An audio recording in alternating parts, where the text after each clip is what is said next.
देखते हैं commander 4 level की नाइट पे बहुत ज्यादा गुस्सा हो गए थे क्योंकि उसने गार्डियन के रूल्स को तोड़ा था। इसलिए कमांडर उसे पनिश करते हैं जिसमें फोर्थ नाइट से उसके सारे ऑनर्स छीन लिए जाएंगे और साथ ही उसे गार्डियन नाइट के हॉल से भी बाहर निकाल दिया जाएगा। इसका मतलब है कि अब वो नाइट नहीं कहलाएगा और साथ ही ना ही वो अब किसी भी कंपटीशन में पार्टिसिपेट कर पाएगा।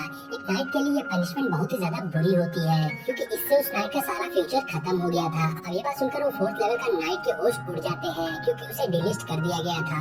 साथ ही उसके सारे सामान भी छीन लिए गए थे। उसकी जिंदगी पे एक धब्बा लग गया था। इन सब बातों को सुनकर उस नाइट को बहुत ही ज्यादा गुस्सा आने लगती है। लेकिन लॉन्ग हाउ अब उस नाइट के लिए सोचने लगता है कि अगर एक बारी से डिलिस्ट कर दिया गया तो उसकी लाइफ पे एक दाग लग जाएगा जिसे वो पूरी जिंदगी साफ नहीं कर पाएगा। एक नाइट के लिए बहुत ही बुरी बात होगी। इसलिए लॉन्ग हाउ कमांडर से बोलता है कि मुझे कुछ कहना है।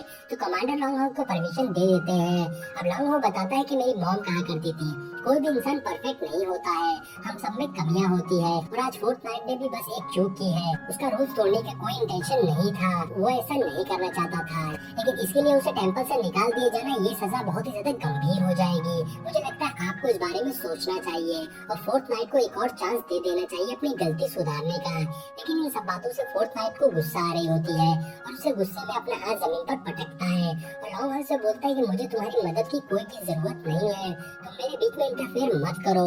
और उसकी ऐसी हरकत देखकर कमांडर को और ज्यादा गुस्सा आ जाती है। कमांडर सोचते हैं एक तो उस नाइट ने गलती की और उसके बाद सबके सामने मिसबिहेव कर रहा है। इसलिए कमांडर लॉन्ग हाउ से कहते हैं नंबर 97 तुम्हें कुछ भी करने या कहने की जरूरत नहीं है क्योंकि मैंने अपना फैसला सुना दिया है, अभी ये नहीं बदलेगा और अभी से फोर्थ नाइट को गार्डियन नाइट के हॉल से निष्कासित कर दिया जाएगा, मतलब कि निकाल दिया जाएगा। और साथ ही कमांडर ये भी ऐलान करते हैं क्योंकि लॉन्ग हाउ एक लौता ऐसा नाइट है जिसने सीमा में रह के छलांग मार के अपने अपोनेंट को हरा दिया, इसलिए अब वो नेक्स्ट राउंड नहीं खेलेगा क्योंकि अब उसे सीधा फाइनल्स खेलना होगा। अब ये बात सुनकर फोर्थ लेवल का नाइट शॉक रह जाता है और लिजिन बहुत ही ज्यादा खुश हो जाती है और बाकी लोग भी खुश होते हैं। अब लॉन्ग हाउ फाइनल्स में पहुंच गया था और ये बात सुनकर वहाँ बैठे दो बंदे आपस में बात करने लगते हैं। इसका मतलब हुआ लॉन्ग हाउ अब सीधा डीमन हंटिंग में पहुंच जाएगा। ये टेंपल ऑफ नाइट से पहला पर्सन होगा जो सीधा डीमन हंटिंग स्क्वाड में पहुंच गया है। तो उसके साथ का बंदा बताता है ऐसा इसलिए क्योंकि कमांडर समझ गए थे लॉन्ग हाउ की स्ट्रेंथ 5 लेवल के नाइट जैसी है। अब वो दोनों सोचने लगते हैं आखिर लॉन्ग हाउ है कौन और कहां से आया है।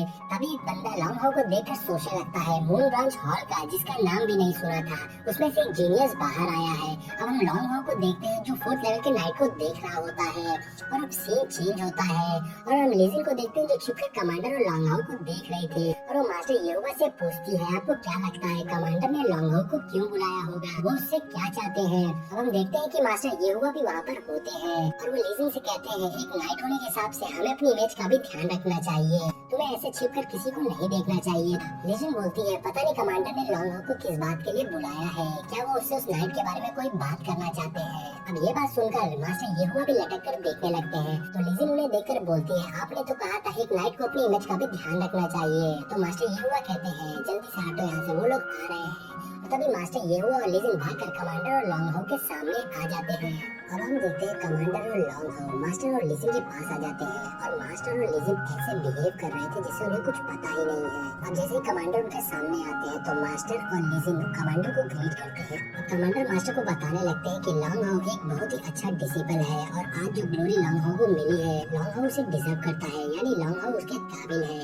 और अब मैं लॉन्ग हाउ की अगली परफॉर्मेंस देखना चाहता हूँ नेक्स्ट मैच में लॉन्ग हाउ क्या करता है। मुझे यकीन है कि लॉन्ग हाउ बेहतर ही करेगा। आगे कमांडर मास्टर से कहते हैं कि मुझे उम्मीद है कि इसने आपको परेशान नहीं किया होगा। अब ये बोलकर कमांडर वहाँ से चले जाते हैं जिसके बाद इधर लिजिन बहुत ही ज्यादा खुश होती है क्योंकि अब लॉन्ग हाउ डायरेक्ट फाइनल्स में पहुंच गया था और ये बहुत ही बड़ी अचीवमेंट थी। इसमें लिजिन लॉन्ग हाउ को कांग्रेट्स करती है कि तुमने फर्स्ट प्लेस को हासिल कर लिया है इस साल के डीमन हंटिंग कंपटीशन में, मैं बहुत ही ज्यादा खुश हूँ। इसके बाद मास्टर येहुआ भी लॉन्ग हाउ को कांग्रेट्स कहते हैं और उसकी तारीफ करते हैं। फिर लॉन्ग हाउ से पूछते हैं कि अभी कमांडर ने तुमसे क्या कहा, तुम दोनों में क्या बात हो रही थी, जिस पर लॉन्ग हाउ बताने लगता है कि कमांडर चाहते हैं कि नंबर 4 मेरे साथ स्क्वायर कॉन्ट्रैक्ट साइन करे लेकिन मैं अब इसके लिए एग्री नहीं हूँ। अब ये बात सुनकर मास्टर एकदम हैरान होते हैं लेकिन लिजिन को कुछ भी समझ में नहीं आता है कि वो क्या है। तो मास्टर येहुआ बताते हैं कि एक नाइट जब मास्टर नाइट के साथ स्क्वायर कॉन्ट्रैक्ट साइन करता है तो उसे स्क्वायर नाइट कहते हैं। वो एक सॉलिड सील बन जाता है, हमेशा मेन नाइट को प्रोटेक्ट करता है और वफादार पेयर की तरह, एक जोड़ी की तरह। तो लिजिन कहती है यानी कि लॉन्ग हाउ एक एक्स्ट्रा लाइफ के बराबर हो जाएगा। मास्टर युवा कहते हैं कि जब से ये कॉन्ट्रैक्ट आया है तब से लेकर आज तक बहुत कम नाइट्स ऐसे हुए हैं जो इसके लिए चूज किए जाते हैं, जैसे कि सिर्फ जीनियस को ही ये सर्वेंट चुना जाता है। ये इमेमोरियल टाइम से यूनिक है। तो लीजिंग कहती है कि जरूरी नहीं है कि ये अच्छी बात हो, उसे लॉन्ग हाउ के साथ मिलना इतना इजी नहीं होगा। अब ये सुनकर लॉन्ग हाउ कहता है कि मैं भी उम्मीद करता हूँ कि कमांडर इस आइडिया को गिव अप कर देंगे। फॉरेनर का फ्यूचर डिसाइड करना इतना आसान नहीं है और नंबर 4 के साथ जो कुछ भी हुआ वो अच्छा नहीं हुआ। तभी लॉन्ग हाउ को याद आता है कि उसे कायर के पास जाना था, वो उसका वेट कर रही होगी। इसलिए लॉन्ग हाउ मास्टर ये हुआ और लीजिंग से कहता है कि मुझे अचानक से कुछ काम याद आ गया है और मुझे कुछ करना है और मैं चलता हूँ और मैं बाद में मिलूंगा। अब ये बोलकर लॉन्ग हाउ वहाँ से चला जाता है। तो इधर लीजिंग और मास्टर को लगता है कि लॉन्ग हाउ प्रैक्टिस करने के लिए जा रहा है। लीजिंग कहती है कि लॉन्ग हाउ को बहुत जल्दी है वापस जाकर प्रैक्टिस करने की। वही मास्टर ये हुआ भी कहते हैं कि लॉन्ग हाउ हमेशा हार्ड प्रैक्टिस करता है। अब नेक्स्ट सीन में हम कायर को उसी प्लेस पर देखते हैं जहाँ लॉन्ग हाउ और कायर हमेशा मिलते हैं और कायर वहाँ पर लॉन्ग हाउ को आने का वेट कर रही थी कि तभी लॉन्ग हाउ वहाँ पर पहुँच जाता है, जो कायर को देखकर बहुत ही ज्यादा खुश होता है और फिर कायर के पास जाने लगता है उससे माफी मांगते हुए इतना लेट होने के लिए। लेकिन तभी कायर अपनी स्टिक का यूज करती है जिससे कायर के अंदर से बहुत सारा स्ट्रॉन्ग ऑरा निकलता है और लॉन्ग हाउ को कुछ भी समझ में नहीं आ रहा था कि ये कायर के साथ में क्या हो रहा है। और लॉन्ग हाउ कायर से पूछता है कि तुम्हें क्या हुआ, लेकिन कायर कुछ भी जवाब नहीं दे रही थी और लॉन्ग हाउ की ओर बढ़ने लगती है। वही हम झाड़ियों में छिपे हुए उन बंदों को देखते हैं जो कायर के साथ में होते हैं और उसमें से एक बंदा बोलता है कि मिस का ऑरा हमेशा के जैसे बहुत ही ज्यादा स्ट्रॉन्ग है। तो दूसरा बंदा कहता है ये इसलिए हुआ है क्योंकि इस लड़के ने मिस को बहुत ही ज्यादा इंतजार कराया है और इस बार तो ये लड़का बिल्कुल मरने वाला है। अब ये सोचकर वो बंदे बहुत ही ज्यादा खुश हो रहे होते हैं। इधर जैसे ही कायर लॉन्ग हाउ के करीब आती है कायर एकदम से शांत हो जाती है और उसके अंदर का ऑरा भी खत्म हो जाता है। कायर को महसूस हो जाता है कि लॉन्ग हाउ को चोट लगी थी।